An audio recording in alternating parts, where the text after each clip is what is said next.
All right, good evening, everyone. Good evening, good evening.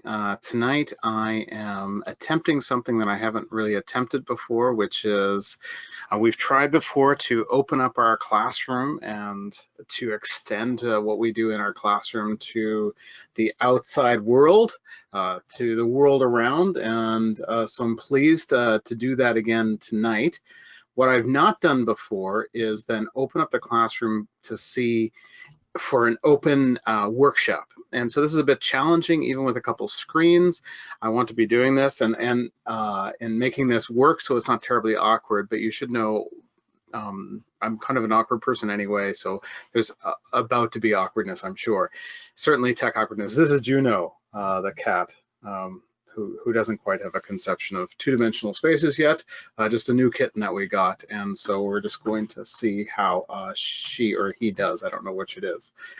Okay, so what I want to do is introduce myself. I'm Brenton Dickieson. I am a teacher with Signum University. I presume that you can see my video camera and that you can hear me well, and that you'll let me know once I share my screen that you can see and hear that. And I have been fascinated for some time with vampire myths, and this comes out of my own reading. I don't know, I've read maybe a couple of hundred vampire stories. I've got less knowledge of vampire TV and film than probably you have, but we're doing a class this semester called Folkloric Transformations. And what it is about understanding how kind of folklore becomes folktale, and then that folktale gets taken up into literature, and then that literature gets moved into new literature, film, pop culture, and really becomes a pop culture reality.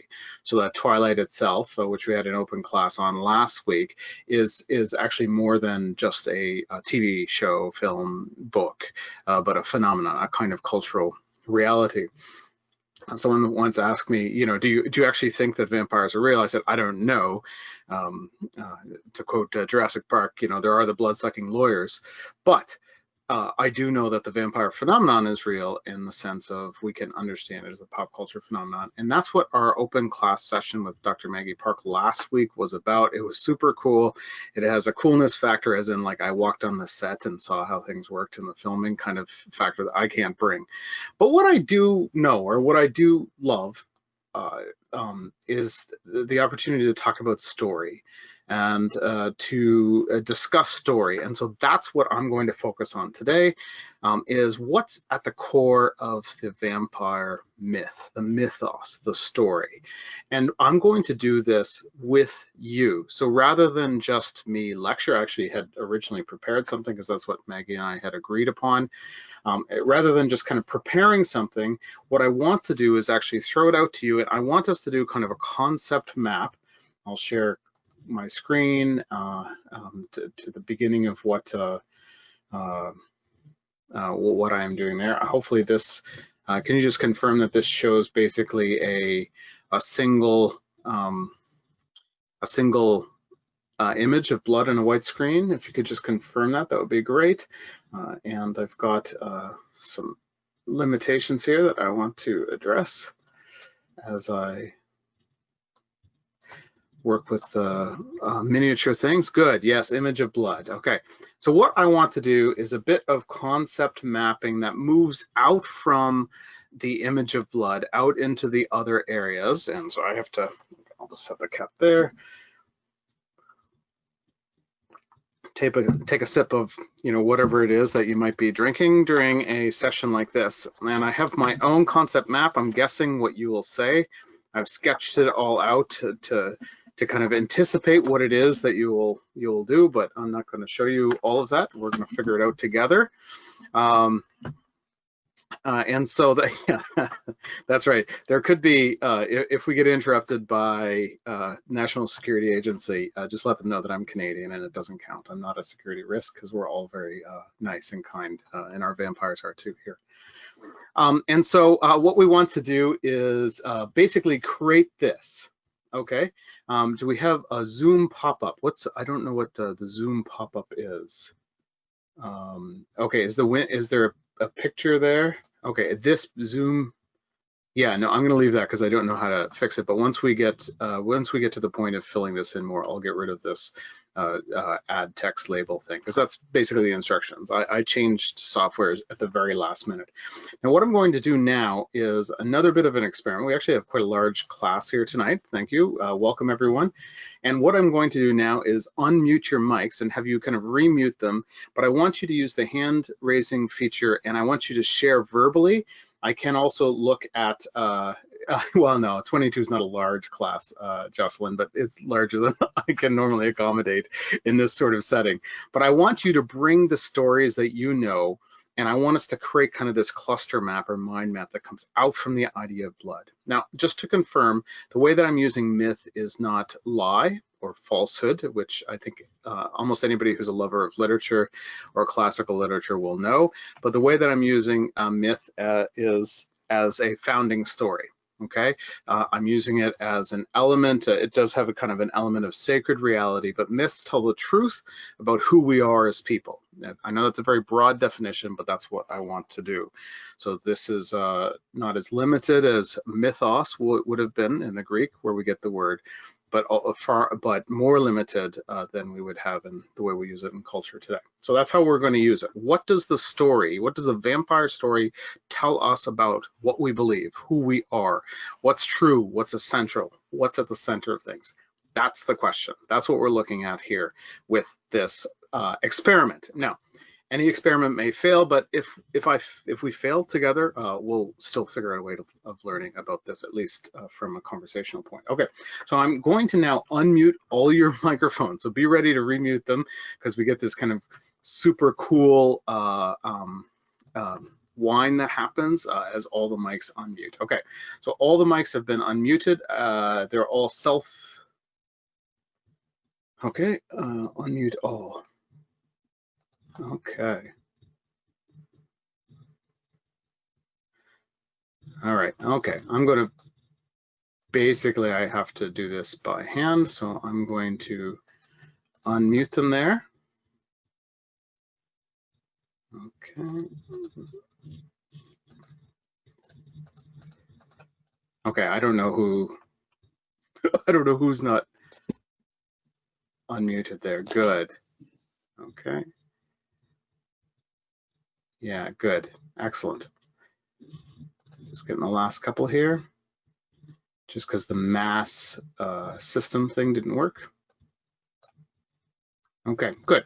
So now what I want you to do is I want you to, yeah, just stay muted until it's time to talk, okay? So you should be basically able to share at this point. Is what I want us to do is imagine from a myth standpoint, from what is the story telling us about who we are, what's true, what is going on with the vampire myth. And I want to start with the image of blood. Now we could start with other kinds of image, but I think this one will work. I think it's the best image to begin with. And I've got a new mind mapping program software here, so we'll see how this works. We may find it limited, but it's better than what I was using, which was Microsoft Word and PowerPoint. It was terrible. Okay, so now it's time for you. Who would like to contribute first? What do you think the first word is, or one of the first words that we should have after blood in this kind of mind map as we're sharing what's essential to the vampire myth? Go ahead and raise your hand. If you don't have mic access, you can go ahead and put your name in or put a question in the box as a comment. I'll try and get those, but I do have a fairly complex setup here. Yeah, that's right, Jocelyn. When I call on you, I'll just have you re-mute yourself, or unmute yourself, or unmute yourself, is whatever. Okay, Matt Mueller. Okay, what word? And we may grab a few and then start to talk about what word would you put after blood? And you can go ahead and unmute yourself and speak. Matt M, still muted.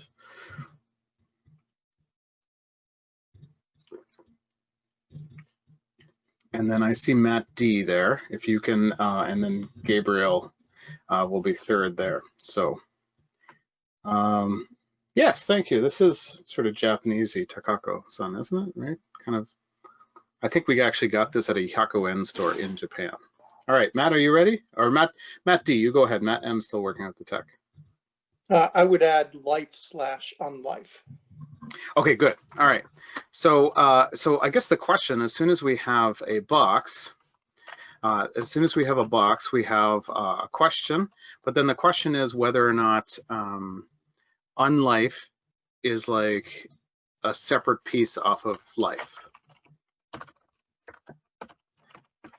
And what's another word for unlife, folks? And this, when I ask questions like that, you can just kind of shout them out, unmute yourself and shout it out. What's another Undead? word? Pardon me? Undead? Okay, well, yeah, but before we get undead, right, before you can say that's a cooked carrot, you have to have what? Like a, or before you can say a raw carrot, you have to have a cooked carrot. So before we can say undead, what do we have to have? You're dead. Yeah, that's right, dead. Now, is dead, do we come off of life with dead, like this? Or are dead and unlife parallel, or are they equal to each other? Yeah, we'll just leave it like this for now. Okay, good stuff. So we have dead, and then we have off of dead, we have undead. Okay, so we'll get a chance to talk about these things. All right, go ahead. So Matt D, did you get to say what you wanted to say, Matt D? Yes, I think others picked up on some of the inherent problems, because unlife or undead is not the same as living, and it doesn't fit in the flipped coin of life and death, Yeah, which is why we end up with the problem. I'm actually going to add a parallel line. It's my own, which is living life, which is in itself one of the themes of kind of more modern stories, right? Is, okay, so you happen to be alive, I happen to be undead or dead. Are you actually any more living in another kind of qualitative way than I am? Okay, Matt M, did you get that worked out? Did you have the sound worked out? Yeah, I was going to say blood is life too. Okay, interesting. I'm actually going to use, just as a parallel thing, I'm actually going to do the phrase, the blood is the life. Is that close enough to the quotation for folks? Right, the Stoker. Yeah, so we have that in Stoker, that's in Richard Matheson, that's in Buffy the Vampire. It keeps coming up again and again and again. So, and then Takako, though, says, I don't know if we can say the blood is life for the undead, but there's at least some sort of energy, right? So unlife, I have dead, and then I have undead, and then from the undead here, I don't know if I can, yeah. What's the energizing force? I know I didn't spell that right. What's the energizing force? So that's an interesting question. From undead, we have to ask what the energizing force is, right? You know, and then we get into zombies and all kinds of stuff, right? But that's a great question. And what's sort of behind the blood is the life? So what, and I'll get to you there, Gabriel and Lorena, that's a cool name. What's the world behind the idea that the blood is the life? Okay, does anyone know? Okay. Just kind of speak this out when I ask questions, because I want to keep the hands for volunteer next stages kind of stuff. Life can come only from the living. Okay, right. Okay, so that's interesting. So blood comes from the living. Okay, I'm going to get rid of this box. Good stuff. What else? Where does the idea that blood is life or blood is the life come from? Okay, so Nick says Christianity. Okay, but I think that's certainly the cultural Western idea. But where does, like, what's the root of Christianity? Like, where are we coming from? It comes out of Deuteronomy. Yeah, so really behind Deuteronomy 12:23 is where you got the phrase, the blood is the life. Yeah, and so I'm going to say Jewish law. In this case, I mean the whole sacrificial in this case, which means we have kind of like a parallel. We have the idea of sacrifice, and let's see how many places sacrifice kind of pops up here. Okay, all right, good stuff. Okay, so let's go back through. Gabriel, go ahead. Okay, so I'm still sort of working out how to do this, because my first thought was unholy, because I was just thinking of vampires. But if it's supposed to be more connected to blood, then I suppose the other thing I was thinking about vampires was like the aristocratic nature of them. So maybe blood as in like pure blood, or blood when people talk about like blood as in denoting status. Yeah. Would that be something that could come off blood in this map? Is that how this works? Yeah. So I think that's about as far away as we can get from these images. So I'm going to put this on the other side. I don't get that many, so I only get 4. But anyway, that's all right, because I didn't pay the $6.99 a month for this. Is the thing. Yeah. Okay. So we'll come back to that, Matt, here in a sec. What's the highest category? So we mean blood, like blood is. Do you mean blood as in aristocracy, like blue blood, or do you mean blood as in race? I lineage maybe. Okay, so let's actually use association. No, let's use status. Use the word status. Okay. So then we have from status. I want to then add. That's right. So from status, so we have lineage. Okay, and then we also have race. And then we also have aristocracy, which we can be general, right? And just basically we mean like richy landholding folks. We don't have to get into the different gentry kind of statuses, do we? We may. We'll figure it out, okay? Does that work, Gabriel, for now as a placeholder? And we may come back to this, but. Yeah, I think this is kind of what I was thinking of. Yeah, thanks. Good. It's good. So now we have kind of 2 places. So is it Lorena or Lorena? Lorena, great, gorgeous. What do you want to add to this? Do you want to add on to one, or do we have another kind of core concept? Well, you asked what the first word was that came to our mind. And the first word in looking at that image of blood was scary, terrifying, terror. Yeah, so, interesting. Okay, so let's actually bring this off here.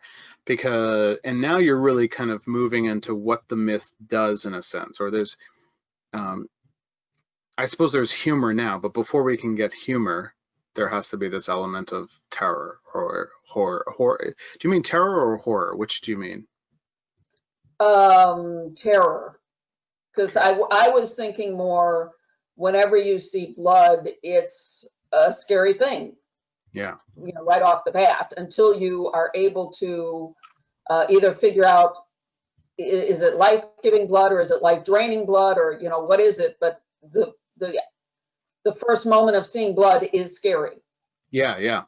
I mean, even like the vividness of like red on white, right? Like a blood on the floor, blood in a napkin, okay, but I'm not gonna give all the answers here. Matt D, go ahead. The one other branch I'd add here is the idea of cost. So you pay in blood. You've got the wereglid. You've got the cost, that especially with the entire vampire thing. Okay, so let's find out, because there is like bargain, cost, sacrifice. Like, what's the parent of all these things, though? I would. When I was thinking through, I would go with cost. Yeah, so what I'm going to do is I just want to put this over here because I'm not sure what to do with that yet, but we've got concepts though that we can do things with as we get going, okay? Sound good? I think there's something that ties into the blood, and that's the immortality aspect, right? Okay. So life now, so we have death, like I guess life and death, I should have said, right? On life, the idea of living life, so like qualitative life, the blood is the life, and then we really have another framework off of here, which is immortality. And is that the same thing as, so I have sort of 2 that come off of this. One is eternal life, and the other would be like long livers. What do you mean, Warren, by immortality? You will not die. You will not die. You're not from a physical aspect. Is that eternal life though in kind of the soulish sense, or is that just long livers that you resist? Or can you never die? Is it that there's never death, or is it? I think there's no natural death, no natural physical death. Right? When I think of a vampire, there are only certain ways that they will meet their demise. Okay. Right? Otherwise, they will live forever. Right. Good Or stuff. unlive forever. Yeah, that's right. Yes, and I just want to make sure that I'm getting all the comments. Okay, yeah, so I'm just gonna put just over here for a sec, I want to put wine. Matt mentions it, and I just don't want to forget about it here. Takako, blood on a napkin reminds me of the Goose Girl, so like a fairy tale sort of thing. And certainly, I think over here, we do want to remember that whole folklore aspect of things. And then we have the science of blood as well.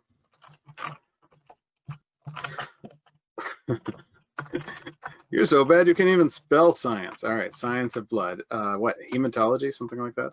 Is that a word? Hematography would be hematology. Good, good. Lorena, go ahead, please. Yeah. I had already given you my idea. I didn't. Oh yeah, sorry. Yeah, your hand was still up. I just wanted to make sure I didn't miss anybody. There is an Okay, got it. Yeah, that's right. There's an unhand up button, a lower hand. Barbara, go ahead. Yeah. Okay, I was going to say obsession.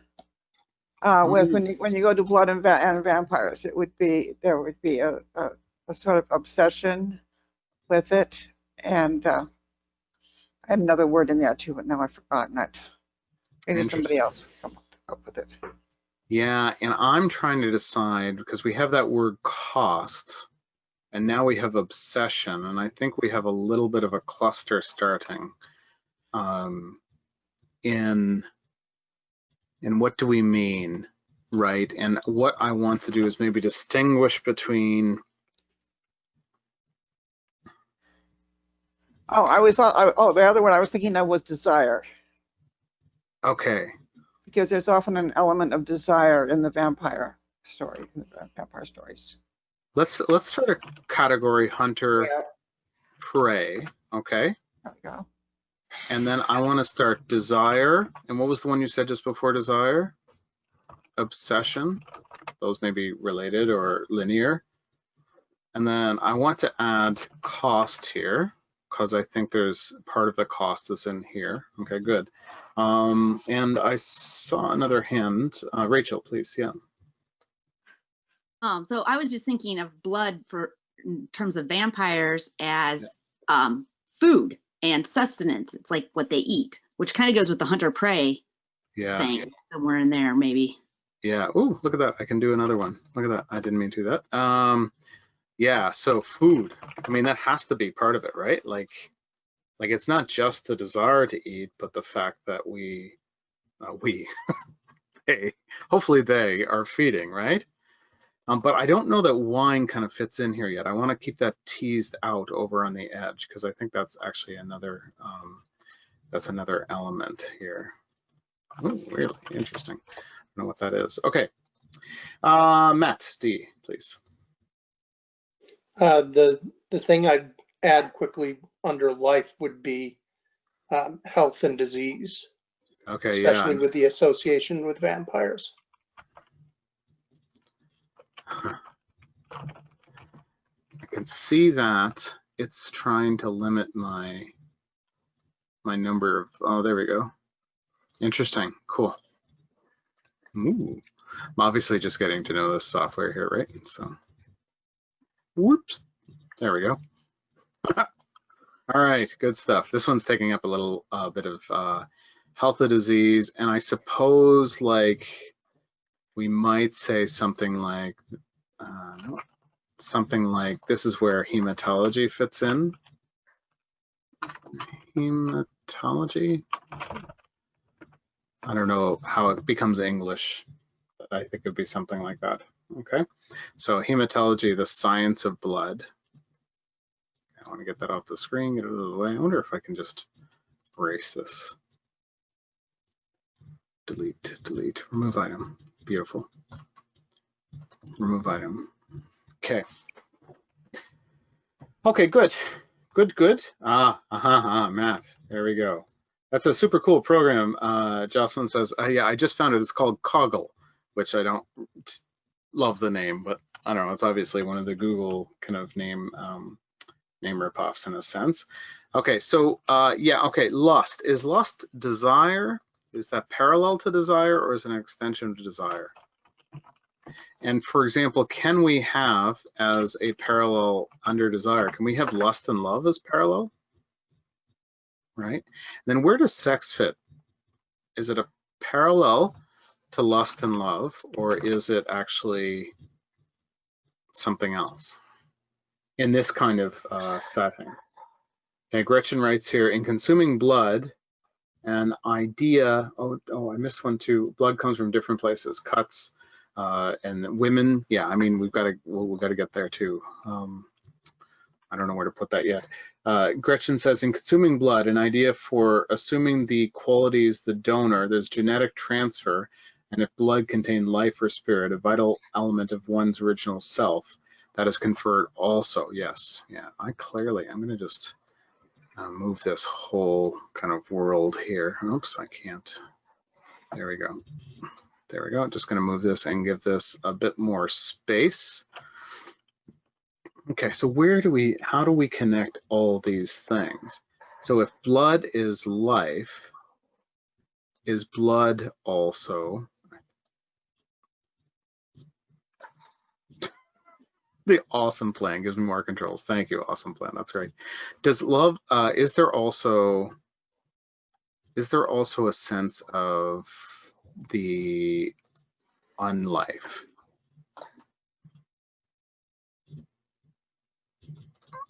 You mean in terms of reproduction? Well, what I'm thinking of is I'm trying to figure out where we put in like self. So blood equals self, right? So I thought you might have been. Go ahead, Warren. Yeah. I thought you might have been getting at, the blood can give the vampire kind of unlife, but also if a person partakes of the vampire's blood, they can also inherit his state of being, so to speak. Yeah, that's right. So but I mean, this moves, right? So in the Dracula universe, blood is the life of the vampire is transferred, and it's the supernatural or something parallel to the life that we can give in donating blood to another. So those are parallel, right? So in one sense, we've got we can save lives with blood. Is that sort of like a slogan or something? But we can also like transfer vampirism, right? Okay. But in the Anne Rice universe, so Queen of the Damned and Interview with a Vampire and all those, the blood itself has a healing quality. But it comes with a kind of selfness that's brought up in that. So I'm going to say healing, but I also want to add union. So obviously, wouldn't we say that the marriage bed and the traditional kind of, checking the sheets to see if there's blood from the broken hymen, there is that sense of union that exists there, right? Good. Okay, interesting. All right, what else do we have here? Stealing blood from others is unlife. Making blood for yourself is life. Interesting, Matt. Thank you, Matt. That's Matt M. I'm not sure what to do that. Go ahead, Barbara. Do you want to speak that out, and I'll keep reading here as well. I was thinking in terms of the vampire. Vampirism also bestows us kind of stasis. That is, you don't change. You don't grow older. You don't mature. You are as you were at the moment of transformation. Right. So let me just go to long livers.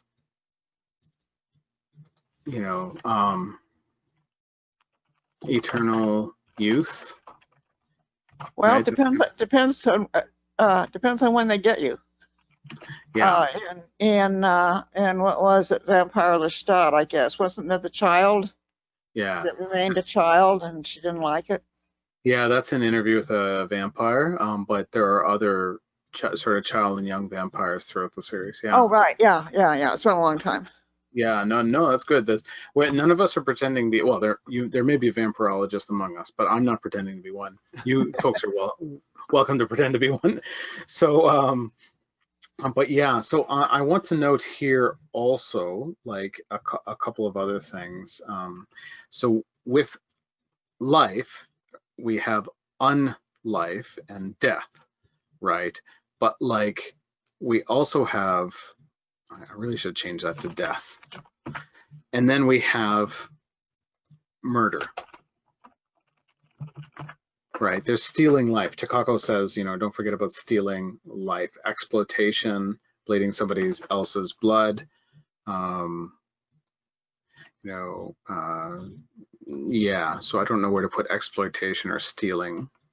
That's interesting. Okay. And then we have here, we also have babies and mothers have vampiric relationship. Okay, this is Jocelyn's comment. Babies feed off the blood of the mother and the blood of the female generates new light. Okay, so I want to move to a metaphorical idea, though, that's parallel to hunter-prey, which is the parasite. But I want to actually make it mutualism.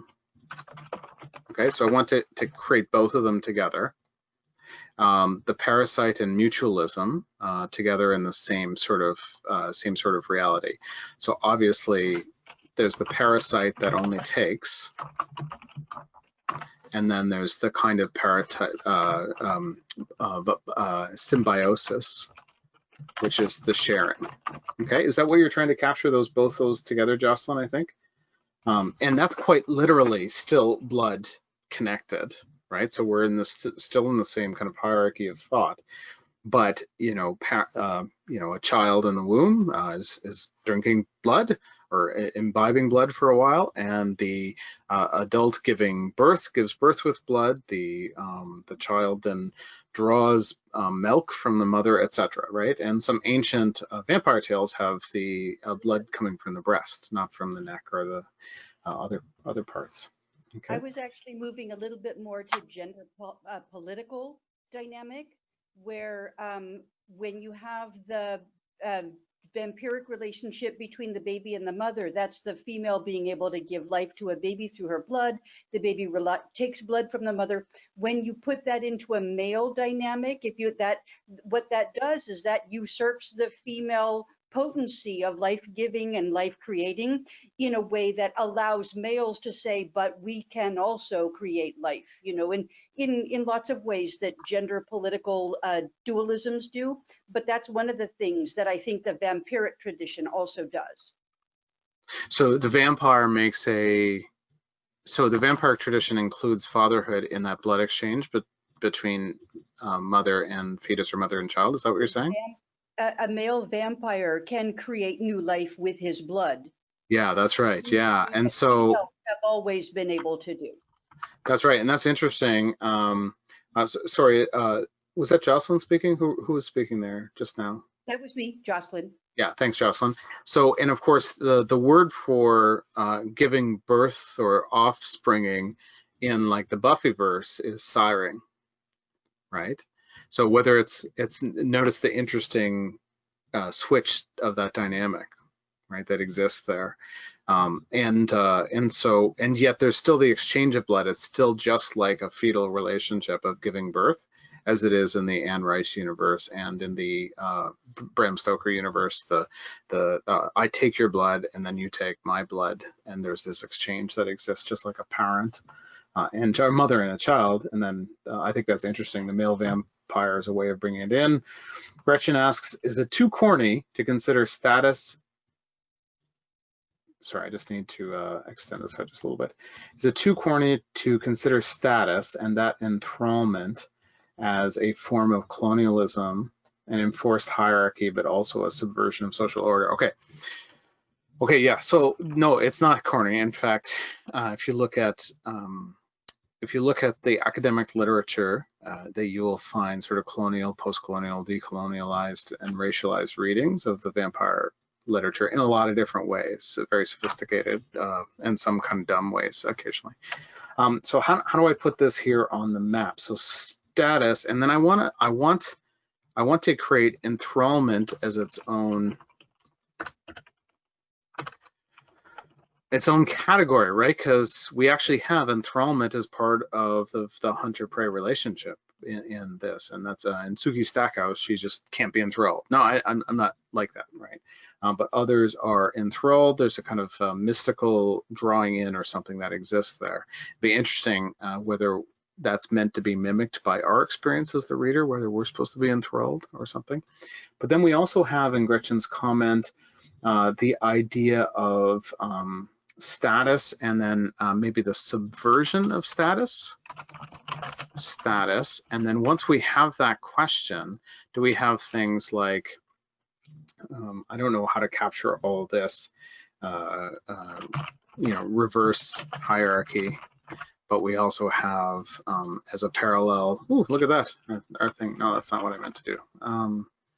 Reverse hierarchy, but we'd also have like decolonialization, which I can't even spell, but there you go. Good, intriguing. Okay.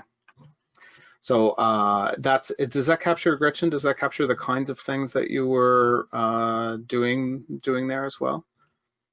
Okay. And then Matt, go ahead with your comment.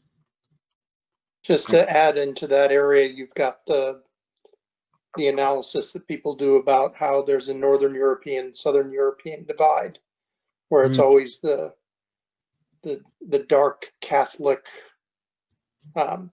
nobleman from the South threatening the Northern Protestant virginal woman. So that would kind of fit in the into that subversion of status branch that you were doing. Yeah, northern, and then I wonder if the distinction's more northern and eastern / southern, right? And there's obviously kind of an old Catholic, new Catholic / orthodoxy, right? These worlds that where religion is still perceived by Europeans being mixed up in superstition, right? We see that sort of in the literature, right? Superstitious religion is certainly part of the stories as we have them. Good. Okay. Yeah, interesting. Good, Matt. Keep them coming, folks. Feel free for comments in either the written or the this one here. We've got exploitation as an extension of the So in the Parasite, what we've got is exploitation. And so this can be, I think, literal in this. Exploit is a metaphor. The word itself is a metaphor. Actually, I want to reverse that, and I want to add metaphor. Cool. So it's exploit. Yeah. See, this is it. I'm too far along. Good. That's what I want to do here. Metaphorical.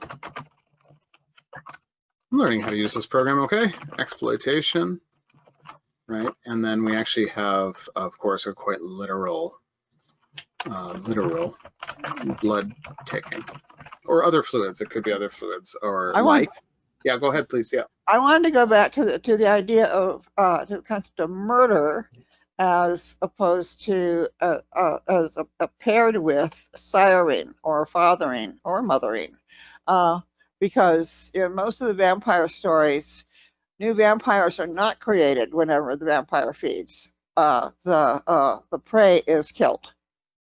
Yeah, that's right. So in most, like, I guess there are some older stories where just anytime you get bit by, like the werewolf stories, right? Anytime you get a scratch or a bite by a werewolf, you become a werewolf. Right. Yeah. I mean, clearly that's unsustainable, right?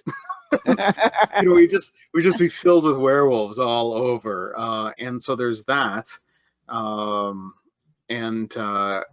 yeah, so that's an interesting distinction, is we want to recall, although I don't, I want to put that there, and so then we have murder. Where did murder go?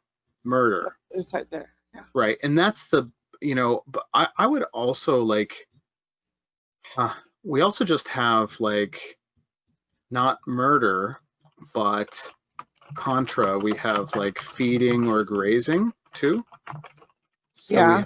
we have vampires that feed or just graze. In Octavia Butler's world, feeding and grazing her vampires, that doesn't work because you need the emotional connection. You need a sense of safety and a bunch of other things. The symbiosis is really strong there. Matt D, go ahead. Yeah. Since Tara was looking lonely up there, yeah, I thought I'd run the risk of sounding really creepy. There's also a kind of a fascination with blood. Oh yeah. It's something that I notice when I donate platelets regularly. The moment that the blood begins to move through those tubes, there's something compelling about it. But it's coupled with the fact that, you know, oh my God, someone stuck a needle in my arm, and that's my blood going out there. But there's still some kind of a disturbingly dark fascination. Yeah, that's good. That's good. Yeah, Warren, and we'll get there. And so, sorry, who's speaking? Matt D. Yeah, that's excellent. And think of like the gorgeous videography of the show opening for Dexter, right? Or you know, which has the blood orange and the very red egg, or the gorgeous opening of True Blood, which actually pours kind of blood red over the slide of the film from time to time. There is an attraction. I mean, I don't want to put a picture up, but if we have blood fascination, think of Ruby Lips, right? Is that fair? You know, that's, yeah, I'd say so. Yeah, I mean, I think, oh, interesting. That's a nice faction. What else do we have? We also have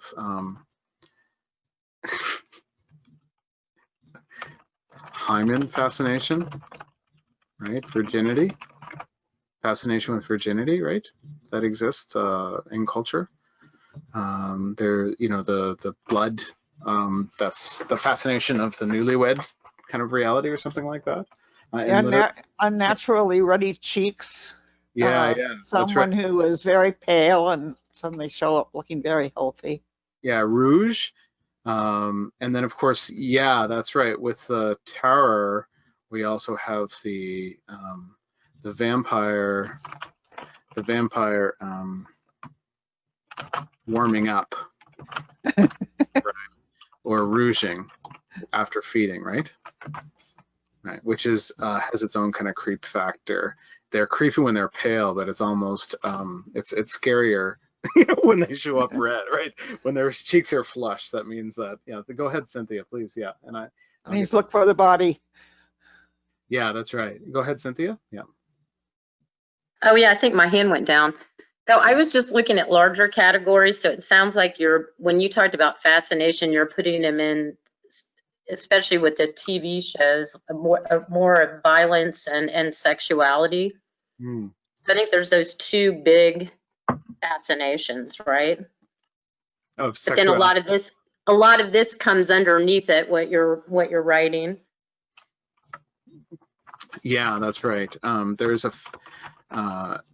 There's with sexuality, there's like, we've got attraction, like in all kinds of ways, attraction to sexuality, but also sexual attraction.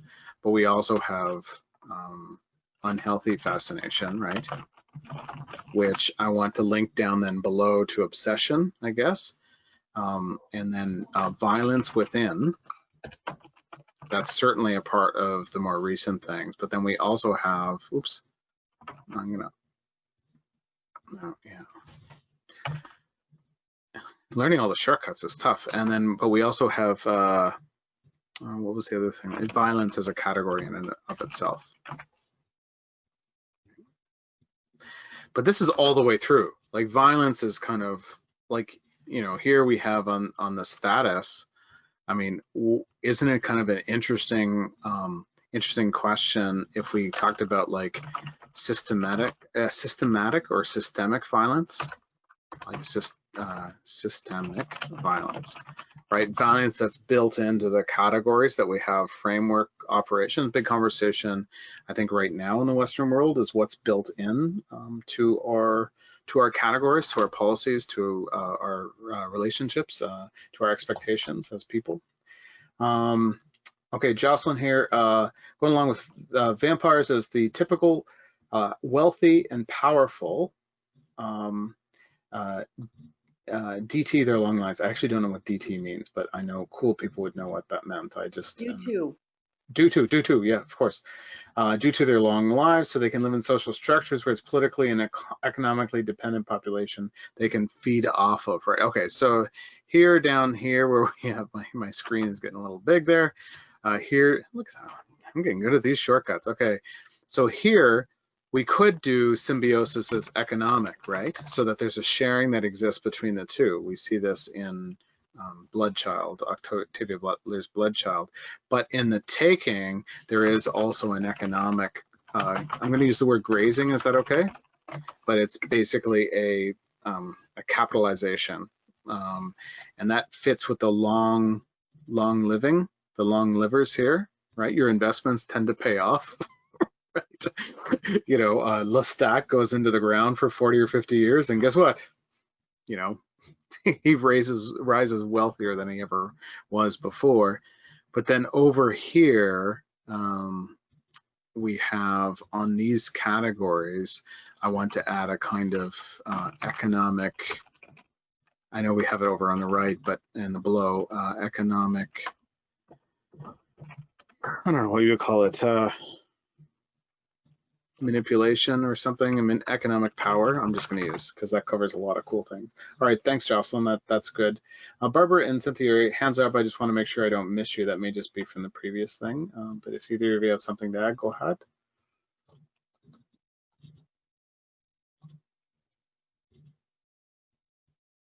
Yeah, I'm going to, over here in Blood Fascination, I'm going to add, as Takako says, visual symbolism.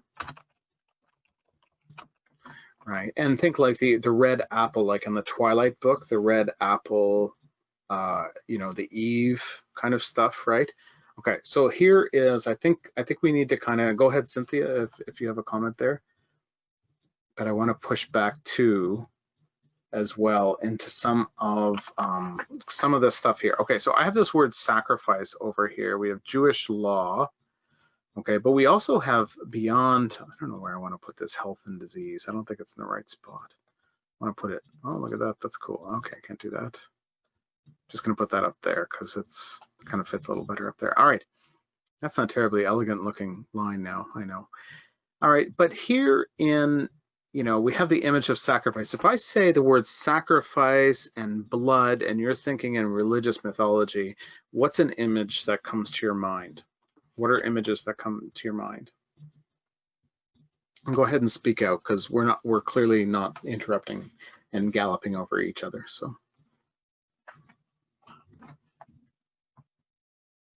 Well, in religious mythology, of course, there's Christ on the cross, and then there's the whole mythology behind the idea of the Sacred Heart and the blood of Christ. Okay, good. Okay, so let's start with the cross. Oh, yeah, that's interesting. Yeah, and then from the cross, we've got a Sacred Heart of Jesus. I'm just gonna use short images here, but oops. But we also have stigmata, Miriam says. Thanks, Miriam.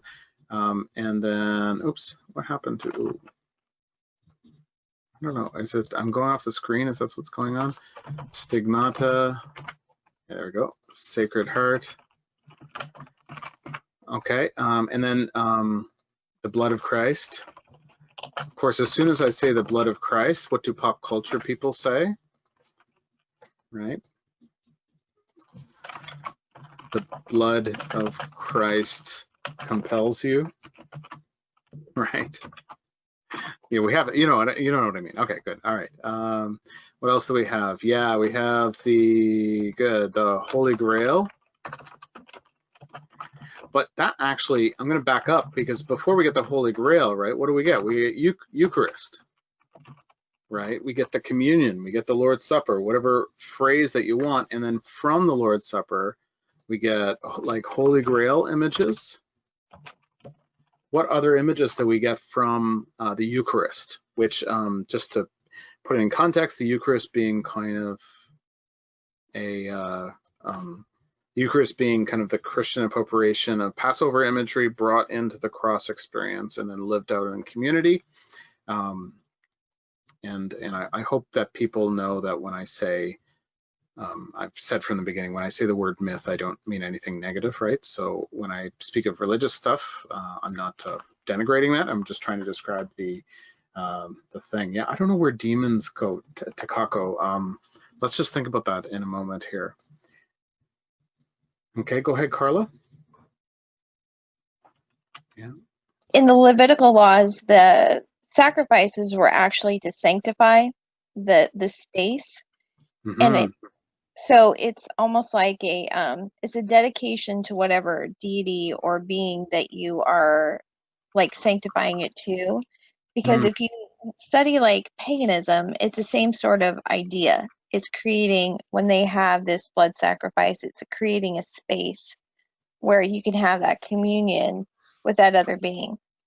Yeah, of course, it is deeper too. Like there was, in a sense, I think for the ancient Jewish people, that when the sacrifice was made, that there really was a sense of a reconnection or the renewal of the covenant or renewal of the relationship with God. Is that fair? Can I say that? And I haven't read that particular, the covenant relationship, I haven't read in ancient pagan religions in the neighborhood of Judaism, but those are the only ones I know. Well, it's kind of like drawing on the life of whoever you're making that connection with. So the sacrifices, so in the Old Testament, the sacrifices weren't that salvation, they were a covering. So the blood covered. It covered from judgment, it covered from sin, it was it sanctified, but it was like this, it's like this alliance with, this connection with that being that you're sacrificing to. Yeah, okay, good. Alliance is an interesting word. Yeah. Good. That incidentally connects over back by lineage with the idea of both the first and the second covenant, meaning that you're actually within this line of people.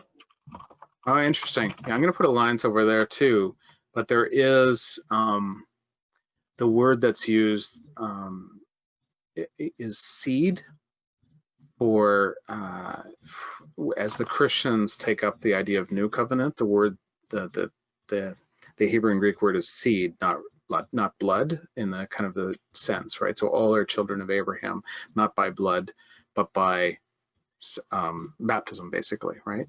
And so it's a different kind of a thing. We don't need to kind of go into this, and that's an interesting one. We don't have to go so deep. We just really want to stay at the captured images, right? We have Eucharist, right? Think of like, the bread and the wine, at the sanctified, so like you think of Dracula, where the communion bread, the Eucharistic loaf, is used to kind of as a weapon or as a safety net. So that's really kind of there. Interesting. I don't know where to put those, Takako, but we're going to get to those as well. What about like where does the idea of self-sacrifice, right? Because if we're thinking of the cross, right, the cross myth, the Christ myth, is one of self-sacrifice. Does self-sacrifice fit into vampire stories? And I think this is where we have wine.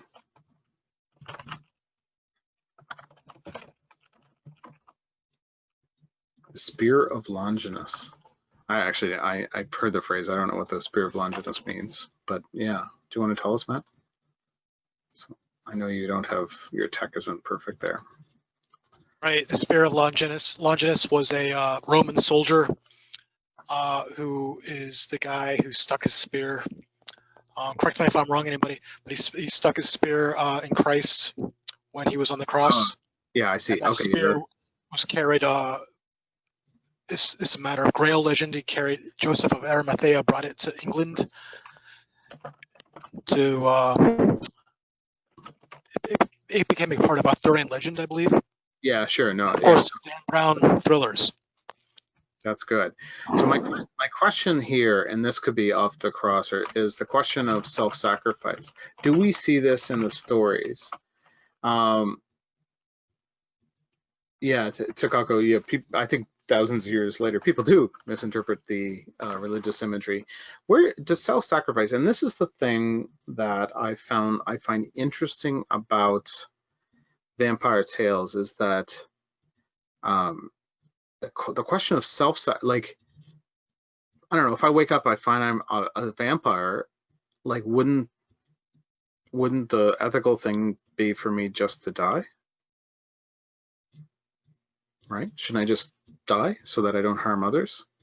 Right? Because what we have here, and it's difficult to know kind of what to do with it, is Warren's earlier comment. Where do we put abstaining, right? So I'm going to put abstaining as a whole category down, oops, down here. I'm going to put abstaining as a whole category that sits in as opposed to the hunter-prey relationship. So we have the abstaining vampire who chooses not to kill, or mediates or moderates. And I think you could think of stories where that happens, right? Right. So what is that about? Is the abstaining vampire, is that about self-sacrifice? Is it about ethics? Okay, so there's that sort of thing. Okay, what have I missed? Okay, Takako says blood oaths, right? Where would that kind of fit? Like, I kind of wonder, like, you know, could be a new category, blood oaths, right? Or we could bind that up with kind of, if we go behind Jewish law to something kind of more generally religious, I don't know. So we have blood oaths that are there, and then you talked about cutting and mixing blood brothers, right? Isn't that a phrase? And then what about like brotherhood itself? You know, sisterliness and brotherhood, you know, is that a reality that exists within the stories? I think it does. I think that there is, over here in Alliance, we do get that sense of blood siblings, I'm going to use, but I know we mean brotherhood is a better kind of more poetic word, right? Okay, so that's interesting. Have I missed anything? Yeah, Rachel, like Jewish law, we have ritually unclean if you don't deal with blood in the right ways, and that could be, you know, all kinds of different blood. That can be a woman in her menses, or it can be sacrificial blood, or actually just normal eating. So there can be an uncleanness there. So we do have that sense of ritually unclean. Mina in Dracula feels unclean as the vampire-ness in her begins to grow. She feels this uncleanness that exists in her. Okay, and then we have, there's the issue, Jocelyn says, of to be transformed, giving up religious afterlife. Okay, yeah, jeepers, heaven and hell. I don't even know what to do with that exactly. Right. Salvation, heaven, hell, and then we have this whole question of eternal life. I guess this is where I put it. Heaven or something like hell. See, our categories are starting to break down here, right? Like, does somebody lose? Like, or maybe what happens when you become a vampire, you actually, then you come to the point where, you know, you can be de-vampirized in some of those stories. You can actually be cleansed. Is there a question of redemption? Does that exist for the vampire? Or is the redemption in abstaining? Or perhaps the redemption is being the best hunter, most efficient hunter possible? Gretchen says that the abstaining vampire, perhaps with no soul. Oh yeah, look at that. Where in life do we put no soul? Unlife? No soul, maybe? We can put it there. We haven't talked much about living life. We have the no soul. That's a pretty key distinction in some of these. The abstaining vampire with no soul is a societal anomaly shut out from salvation, yet maintains an ethical stance while doomed, a figure of tragedy. Yeah, yeah, and I think, you know, the Buffy world and the Anne Rice world, the Sookie world, all the stuff in the last 50 years, there's a fascination with the abstaining vampire. Forever Night was big, Matt D says, of the abstaining vampire. Yeah, the Vampire Chronicles, but and then that TV show that's about more youthful vampire chronicles in high school and stuff. I don't know what it is. So that's also a question there. Jocelyn says there's also the question of guilt. Siring vampires, there's the guilt. What do we do with guilt? So there's a guilt in the eternal sense, but then there's also a guilt just in living life, right? Do we live permanently guilty? You know, Vampire Diaries, yeah, the ones with iPhones. Thanks to Coco, right? And then vitality, good. I'm going to put vitality here. Oops, I'm in the wrong section there. I mean, yeah, no, I'm in the right section. Vitality under living life. Have we? Okay, so that's great. We're walking around with life, but do we actually have it? Okay. Now, where does this all go? What else do I have? In my own notes, so I want to take, we've had a chat here about all these things. I want to just compare what I wrote out ahead of time with what we have here. And I think it's interesting. I did more about the question of like under blood status. I did more about Jewish stuff, but that's sort of my interest, the question of Nazis, pure blood, race ideology that came out of the 1920s and 1930s, eugenics, and so I had a whole bunch of categories that come out of the earlier 20th century. That World War II, the way that played out, you know, we just have moved past those things in some ways, but we can actually see white supremacy is rising, not just in America where it catches the news, but in Canada, particularly anti-Semitism in Canada, but also violence against minorities. In Europe, that's certainly on the rise. We can see, like Takako, in your setting in Japan, there is a sense of blood or identity that makes a sense of uniqueness. So I played a bit more on that. But I also added some other things like, you know, if I prick, do I not bleed, right? Which this is a question of race in Shakespeare, right? But a good question of otherness, like what does the blood tell us? Do we all share the same blood? Vampires challenge that myth, right? I talked about sanguine personalities a little bit on my thing. Sang-froid, you know, the sang-froid, Sleeping Beauty. I did cold-blooded, cold-hearted, Snow White.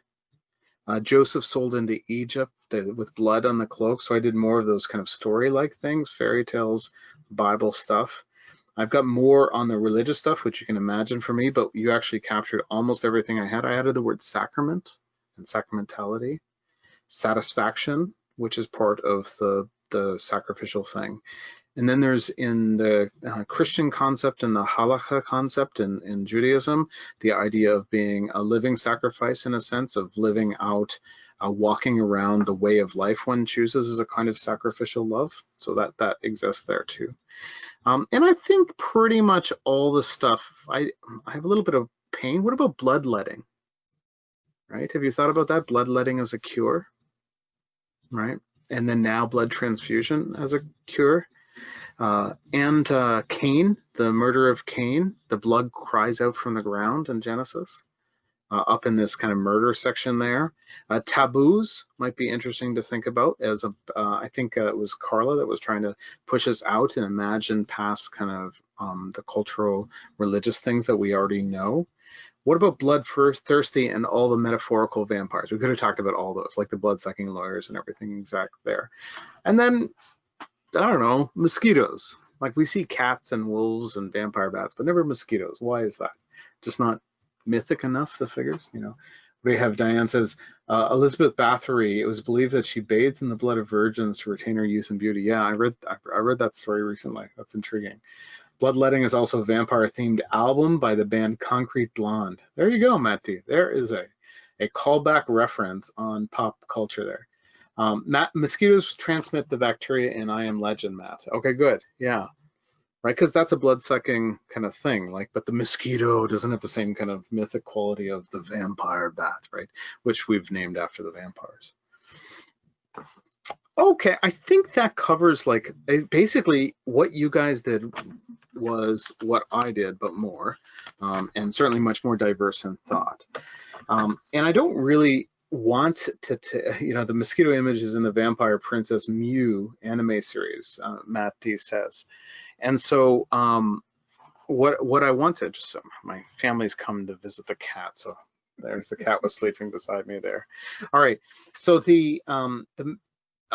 I don't actually want to summarize this except to kind of, and I certainly don't want to make the anatomy of the vampire myth a permanent or sealed thing. But I do have the question of what it means now when we create vampire myths, when we analyze them, when we retell the stories, where do we go? Right? Where does that question go? This is particularly intriguing, you know, as vampire myths comes out of Europe in sort of a post-religiousizing age. It moves from folklore and superstition into literature. But that's not a fully experienced thing. Like that post-religiousizing is different in different cultures. And it's completely different as we go global. Japan has a much different experience than America on these things. What does it mean to retell this? Where could this go? What sort of vampire story could we tell in the future? And can we move past kind of these tropes and invent new ones? And would they resonate? And then, of course, the question that in the text, are vampires ourselves, asks, you know, in what ways does it reflect culture? What do these things say? What does it mean that over the last 40 or 50 years, the abstaining vampire comes to the front? The question of the ethical vampire. What does it mean? Some vampire series just simply have no explanation at all for vampirism. Just all the supernatural stuff is basically true. All the legends are true, like, you know, Buffy, Sookie Stackhouse, that sort of thing. And others that try to find either a mythic explanation, like the Vampire Chronicles of Anne Rice, or a scientific explanation in some of the sci-fi tales by Tanith Lee or the Richard Matheson I Am Legend tale. And what do those sorts of things mean? And so this is the kind of mind mapping that I like to do when I consider these things. Not that I have a conclusion, except that I think that this can be an interesting exercise. Okay. Any last comments? But I think we're done here. Who is the monster? Okay, yeah. So that's actually good. That's actually the great question, right? Who is the enemy or the monster? Who's the bad guy in the vampire tale? And sometimes that gets turned upside down. In class, we studied Let the Right One In, the Swedish film, and it really kind of challenges us. The I Am Legend. Who's the monster in those tales? The Buffy story, as it goes on, begins to ask the question of what monstrousness looks like inside the self. So there's a whole kind of, I don't know, monster category, right? That we can just add, that we could add to this whole myth thing. Good. Yeah, I had a question. Yeah, go ahead. Can I ask you something? Yeah, I was just curious. It just made me think about the demons. Someone brought up demons earlier, and it seemed like for a period of time, especially American public, were really fascinated by the demons. It seemed like the vampires disappeared for a while. You know, we had The Exorcist and Rosemary's Baby and all of those supernatural. And I was just thinking, because you study, sounds like you're interested in the religious aspects as well. If you've looked at that, if there's some connection or parallels, I would think the demon isn't quite, the demon's more awful, I think, than the vampire for some reason. Definitely not a sexy aspect to it. But no, I think like The Omen is a great example, right? Yeah. And but also the you know, the blood of Christ compels you. Okay, so right. My quick answer to that, Cynthia, is I think the same reason that we call Wednesday Wednesday. So you and I can call it Wednesday, but not really have any feelings about Odin, the All-Father, right? Is that fair? Maybe you do have feelings about Odin, the All-Father, but you're not dedicating every Wednesday to Odin, are you? Maybe right. You are. Yeah. Right. You know, so we have baked into our culture all kinds of classical mythology. Well, the you know, today's mythology is in many cases yesteryear's religion, right? And there comes a point in cultural development as it changes religions or as it adapts them, where you know, certain things work in a blend, right? So Dracula, most people reading Dracula for the first time aren't afraid of vampires, but there's a vampiricism in culture. There's a general sense of the religious response that still exists in culture. You know, that is still there, right? So if they dug it up out of the ground in 400 years, it may not make any sense because we don't have the same, or we have no religious culture at all to connect it to. But right? yeah, and so but religion is what can demolish that creature, right? Or wouldn't it be for the demon? You have to have the exorcism, and you need the priest, and yeah. And but then I don't I don't know, for vampires it depends. But The Exorcist I don't think is as scary today because, quite frankly, most people just don't believe in the demon possession bit. And it's not that I have to believe That's it. what I mean. We moved on, right? It was a real fascination for a while. That's right. And it's not, I mean, like, there's lots of religious people that believe there are demons and say, come visit my country or something, or my church, and you'll see, or my community. But like, I think the point is that it exists still in that blend world.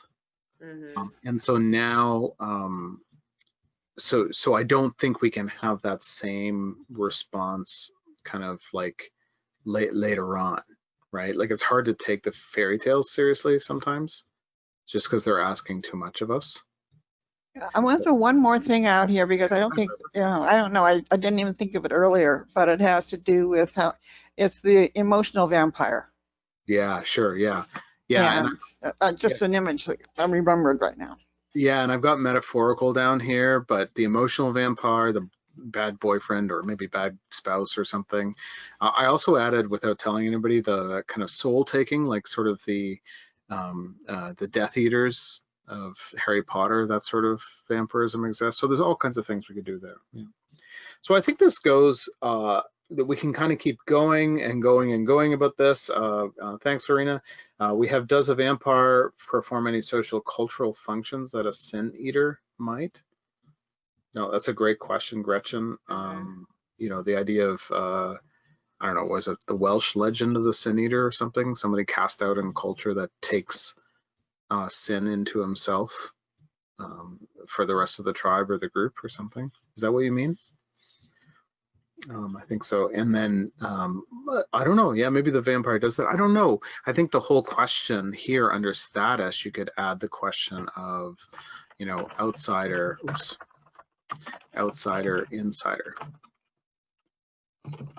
You know, the other, the question of the other, I think, is just a really great question for vampire myths in Appalachia. Yeah, but I think that would be brought in from somewhere else in Appalachia. But yeah, good. Okay, good. Yeah. Well, I'm going to kind of close things off. Thank you, everybody, for coming. We've done this for a little over an hour now, trying to create an anatomy of the vampire myth. Yours would be different than mine. Collectively, this is what it looks like. It's kind of a cool image. I hope that you can keep watching for Signum events, watch for Mythgard Academy events, the free ones. I would encourage you to take Signum classes, to take Mythgard classes, and consider looking into our program. Reach out to me. I'm at Brenton Dana on Twitter, or you can see me on Instagram. I'm at the blog pilgriminarnia.com, and reach out to me if you have any questions or concerns. And I think this was fun. I don't know where this goes exactly, but I think it was a cool experiment. Thank you, everyone, and we'll see you soon. Yeah, thank you. Yeah, thanks, folks. Yeah, thank you, everyone. Yeah, that's beautiful.